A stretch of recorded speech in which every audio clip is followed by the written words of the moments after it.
Ascendant.com is a squad-based tactical FPS game with game-changing events, constant flowing PvP battles, and a beautiful 80s-inspired biopunk world that will keep you wanting more. My name is GameWiz, and today we're going to be taking a little deeper look into Ascendant.com during its open beta testing to tell you all you need to know. So, what's the gist?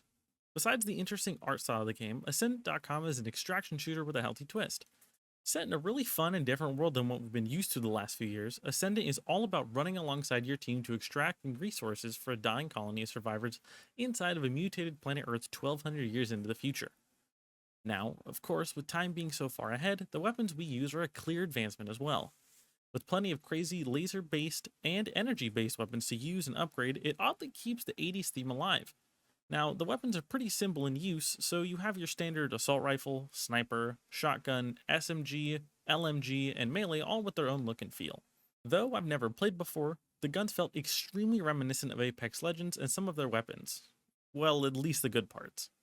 For any of my Apex nerds, we basically have the R301, Volt, P2020, and Devotion with brand new skins.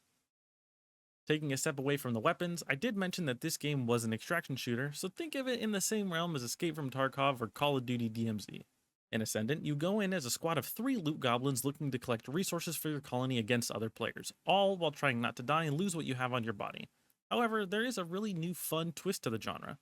Instead of pitting you with one life to get everything perfect or lose your mind trying, Ascendant.com gives each member of your team 3 lives to play around with, alongside the chance to be brought back like you're in Warzone.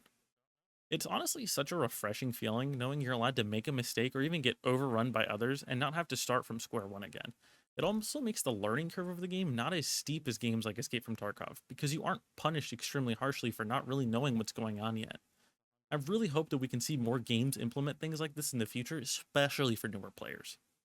As fun as the respawn mechanic is, it could really use some tweaking or further explaining in the tutorial section of the game. I only learned how the mechanic really worked after a random teammate in game chat explained it to me. So let's break it down. In order to respawn a teammate and give them an extra chance at fighting, you need to find a respawn beacon and pay 100 power to the machine. My biggest issue with this system is collecting power in general. Inside of the tutorial, the game explains that you can use power to upgrade your gear or buy new weapons from shops. However, it only mentions that power drops from monsters around the map, which isn't exactly true. During my time playing, power seems to drop from random boxes, unmarked barrels, or just happen to spawn on the floor in front of me while I explored buildings. I'd really love for some clear indication on what gives power, or what to look for besides other players and monsters. That way it's a bit easier to be a team player and get your friends back in the game quickly and efficiently. Now, sadly, this next topic is where the game falls out a bit for me, and it made it really frustrating to continue playing. Please do take this with a grain of salt, as I know that this game is still in beta and the servers were undergoing a stress test during this past weekend.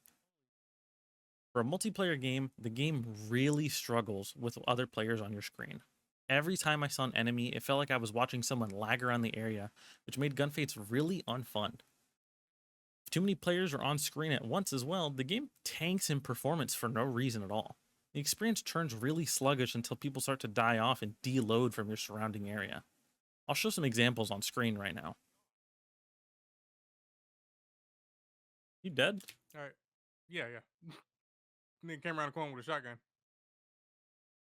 Yeah, I mean the core already stabilizing, so the rest of the freaking team is coming. The rest of the freaking lobby is coming for you. Do it to him. Do it to him. That's crazy. That's crazy. That's freaking crazy. Pushing him. Oh, she killed one. Got one. I'm gonna die. They're behind, that's why. Yeah.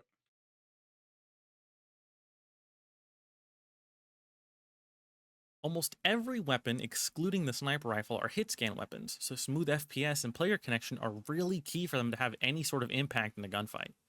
I'm not sure if it's just the servers being stressed or something wrong with connecting players, but this portion really holds the game back for me. I truly think that if the issue could be ironed out, the game has a really good chance to hold players' attention and make people want to play more often and have longer sessions. Has anyone else had this issue when playing? Please let me know in the comments below.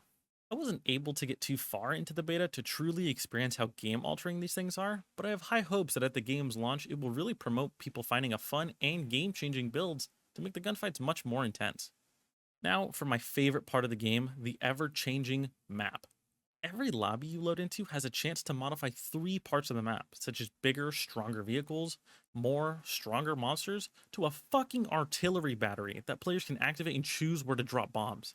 This type of mechanic offers such amazing replayability from a game in this genre, as there's different POIs to take note of and shift your strategy around to give you the best chance at winning. Now, what would I like to see from the game? Besides connection issues fixed, I would love to see the game offer some sort of consistent player progression to keep me wanting to play after I unlock all the perks. I'd also really love to see some weapon customization to ease the experience of using certain guns. For example, being able to modify my weapons with different scopes to make them a bit more viable in certain situations. All of the guns currently, besides the sniper rifle, have what feels like a 1x scope or reflex sight, and with how big the map is, if people aren't right in front of you, it feels a bit useless to take long range fights. Ascendant, in my opinion, has some really good potential to be one of my favorite games, as well as a game with a healthy player base. What do you guys think? What are some things that you would personally like to see out of the game? Let me know in the comments below.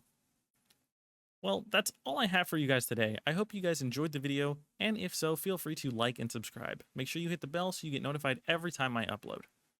I look forward to creating more Ascendant content for you guys when the game comes out, as I really do have an itch for it and what endgame looks like in the future. Thank you guys so much for watching. My name is GameWiz, and I will see you all later. Peace.